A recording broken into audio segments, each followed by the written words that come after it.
നിനക്ക് ആഗ്രഹമുണ്ടോ എന്ന്. അദ്ദേഹം തിരിച്ച് മറുപടി പറയുന്നുണ്ട്, ജീവിതത്തിൽ വല്ല ആഗ്രഹങ്ങളൊന്നുമില്ല, പക്ഷേ ജീവിച്ച് തുടങ്ങിയ സ്ഥിതിക്ക് മരണം വരെ അങ്ങനെ മുന്നോട്ട് പോകണം. അദ്ദേഹം ഒന്നുകൂടിയും അമർത്തി ചോദിച്ചു, അല്ല നിനക്ക് ജീവിതത്തിൽ വല്ല ആഗ്രഹങ്ങൾ ഉണ്ടെങ്കിൽ എന്നോട് ഇപ്പോൾ പറയണം, നിന്നെ സഹായിക്കാൻ ഞാൻ ഓക്കെയാണ്. അത് കേട്ട ആ മനുഷ്യൻ നേരത്തെ പറഞ്ഞതിൻ്റെ വിപരീതമായിട്ട് മറ്റൊരു മറുപടിയാണ് പറയുന്നത്. ഓ അങ്ങനെയാണോ, എന്നെ സഹായിക്കാൻ നിങ്ങൾ റെഡിയാണെന്നാണോ പറയുന്നത്? എങ്കിൽ ഞാനൊന്ന് ആഗ്രഹിക്കുന്നുണ്ട്, അന്തസ്സോടെ ജീവിക്കണം. ഞാനിതുവരെ കരുതിയത് എന്നോട് ആരും സംസാരിക്കാൻ വരില്ല, ഞാൻ മാത്രമായി ഈ ലോകത്ത് ഒറ്റപ്പെട്ട് ജീവിക്കുകയാണെന്നാണ്. പക്ഷേ അത് നിങ്ങളുടെ വാക്കിലൂടെ ഞാൻ തിരിച്ചറിയുകയാണ്, എന്നെ ആരൊക്കെയോ സഹായിക്കാൻ തയ്യാറാണ്, ഞാനായി ജീവിക്കാൻ തയ്യാറായാൽ മാത്രം മതിയെന്നാണ്. അവിടെ തിരിച്ചറിവിൻ്റെ ഒരു മേഖല തുറന്നിട്ട് കൊടുക്കുകയാണ്. അദ്ദേഹം തിരിച്ച് ചോദിക്കുന്നുണ്ട്, നിങ്ങൾ എങ്ങനെയാണ് എന്നെ സഹായിക്കുക? നിങ്ങളിപ്പോൾ പറഞ്ഞല്ലോ എന്തെങ്കിലും സഹായം ആവശ്യമുണ്ടെങ്കിൽ എന്നോട് ചോദിക്കാമെന്ന്. അദ്ദേഹം വളരെ വളരെ ആത്മധൈര്യത്തോടു കൂടെ പറയുന്നുണ്ട്, സഹോദര നിനക്ക് വലിയ ബുദ്ധിമുട്ടുണ്ട് എന്ന് നിൻ്റെ മുഖത്ത് ഞാൻ നോക്കിയപ്പോൾ കണ്ട് മനസ്സിലാക്കിയതാണ്. അവിടെ ഒന്ന് എഴുന്നേൽപ്പിച്ച് നിർത്താൻ വേണ്ടി ഒന്ന് ഞാൻ സപ്പോർട്ട് ചെയ്തപ്പം നീ എക്സൈറ്റ്മെൻറ്റായിട്ട് എഴുന്നേറ്റ് നിന്നില്ലേ, അത് തന്നെയല്ലേ ഏറ്റവും ലോകത്ത് ചെയ്യാൻ പറ്റിയ നമ്പർ 1 ആയിട്ടുള്ള സഹായം. അത് ഞാൻ ചെയ്തു കഴിഞ്ഞിരിക്കുന്നു. ഇനി ഫിസിക്കലി എന്തെങ്കിലും അത്യാവശ്യമുണ്ടെങ്കിൽ എന്നോട് ചോദിച്ചോളൂ. ഇനി നിൻ്റെ മാർഗ്ഗങ്ങളിൽ വല്ല തടസ്സമുണ്ടെങ്കിൽ അതും എന്നോട് ചോദിച്ചോ, ഞാൻ പറഞ്ഞു തരാം. പക്ഷെ ഒരു കാര്യമുണ്ട്, പറയുന്നത് കേൾക്കാനും കേൾക്കുന്നത് കൃത്യമായി ഇംപ്ലിമെൻറ്റ് ചെയ്യാനും നമുക്ക് വേണ്ടി പണിയെടുക്കാനും തയ്യാറാകണം.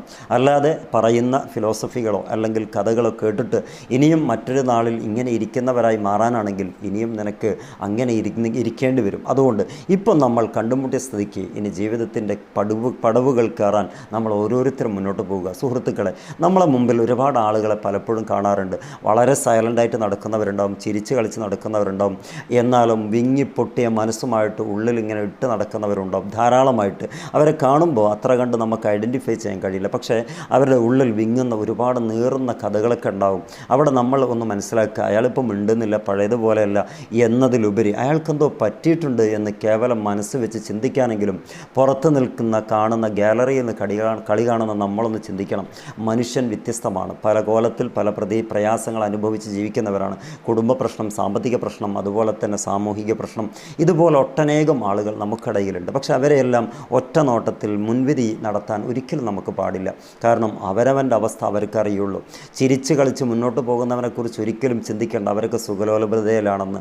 കാരണം അവരുടെ ഉള്ളറകളിലേക്ക് ഇറങ്ങി ചെല്ലുമ്പോൾ മാത്രമേ അവരനുഭവിക്കുന്ന തീക്ഷ്ണമായിട്ടുള്ള വലിയ പ്രയാസങ്ങളെക്കുറിച്ച് അവർ കഥകൾ പറഞ്ഞു തുടങ്ങുള്ളൂ.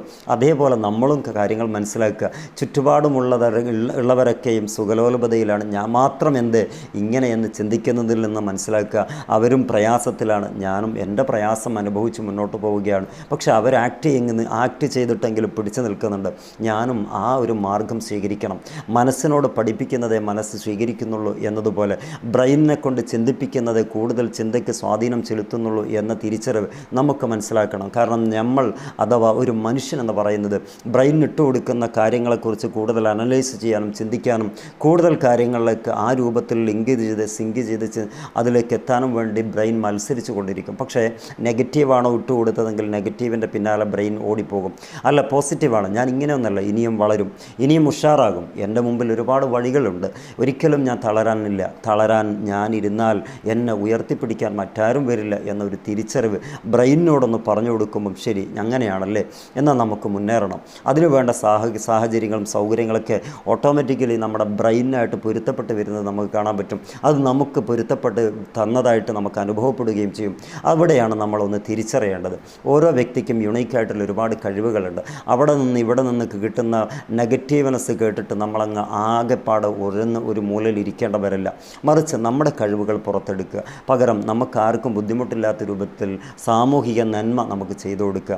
പലരും പല കോലത്തിലും പല സംസാരത്തിലും നമ്മളെ കൊണ്ടുവരാം. കേൾക്കാൻ ഒരാളുണ്ടാകുക എന്നതാണ് ഏറ്റവും വലിയ ഒരു ഭാഗ്യം.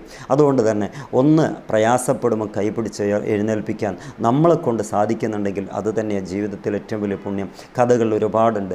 ആ കഥകൾ തികച്ചും അവർ പറയാൻ വിസമ്മതിക്കുകയാണെങ്കിൽ പോലും അല്പമെങ്കിലും കേട്ട് ആശ്വാസത്തിൻ്റെ വാക്കുകൾ സമർപ്പിച്ചുകൊണ്ട് തിരിഞ്ഞു നടക്കുമ്പോൾ ആ പറഞ്ഞ ആൾക്കൊരു വല്ലാത്തൊരു ആനന്ദമുണ്ടാകും. കാരണം എൻ്റെ സംസാരം കേൾക്കാൻ ഒരാളുണ്ടായല്ലോ, എൻ്റെ കൂടെ ഇരിക്കാൻ ഒരാളുണ്ടായല്ലോ, അത് വല്ലാത്തൊരു ഭാഗ്യം തന്നെ എന്ന് പറഞ്ഞ് ചിന്തിച്ച് പുതിയൊരു മേഖലയെ മേച്ചിൽപ്പുറത്തെ തേടിപ്പിടിക്കാൻ ആ ഒരു മനുഷ്യന് നമ്മളുടെ സംസാരം കൊണ്ട് സാധിക്കുന്നുണ്ടെങ്കിൽ അത് തന്നെയല്ലേ നമുക്ക് ഏറ്റവും കൂടുതൽ വേണ്ടത്.